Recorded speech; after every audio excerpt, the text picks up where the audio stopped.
ఈ టులిప్ లట్కన్స్ ఎలా స్టిచ్ చేసుకోవాలో నేర్పిస్తా చూడండి. ఫస్ట్ మీరు ఏదైతే ఫ్యాబ్రిక్తో స్టిచ్ చేయాలనుకున్నారో దాన్ని 4x4 అంటే 4 ఇంచెస్ పొడవు 4 ఇంచెస్ వెడల్పులో ఫ్యాబ్రిక్ని తీసుకోవాలి. 4 పీసెస్ తీసుకోవాలి. నేను ఇక్కడ 4 లట్కన్స్ చేస్తున్నాను కాబట్టి.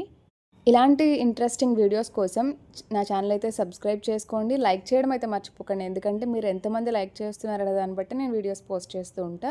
ఇప్పుడు ఒక సైడ్కి మీరు స్టిచ్ చేసుకోవాలి. ఇలా ఫ్యాబ్రిక్ని రివర్స్లో ఒకవైపు స్టిచ్ చేసుకోండి.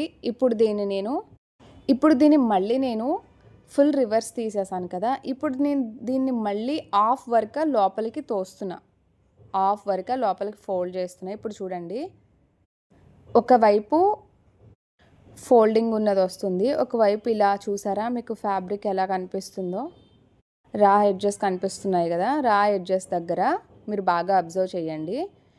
రా ఎడ్జెస్ ఎటువైపు ఉన్నాయో అటే నేను ఏదైతే మనం థ్రెడ్ తీసుకుంటున్నామో దాన్ని పెడుతున్నా, ఓకేనా.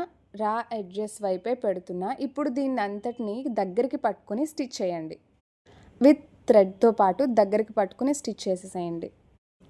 ఈ స్టిచ్ చేసిన దాన్ని ఇప్పుడు కిందికి లాగేసేయాలి అంతే. ఇక్కడ మనకి షేప్ అయితే వచ్చింది కదా. ఇప్పుడు దీన్ని ఏం చేయాలంటే 4 కార్నర్స్ని కుట్టాలి. ఈ లోపు మనం లోపల కాటన్ పెట్టుకోవాలి, ఎందుకంటే ఆ బుషీ ఎఫెక్ట్ అనేది వస్తుంది కదా. ఫ్లఫీగా కనిపించడానికి నేను కాటన్ వేసాను. ఇప్పుడు ఈ కార్నర్ని ఇప్పుడు మీరు స్ట్రైట్గా కుట్టుకోండి. ఈ కార్నర్ స్ట్రైట్గా స్టిచ్ చేసుకోండి కాటన్ లోపలికి తోసుకుని, ఓకేనా.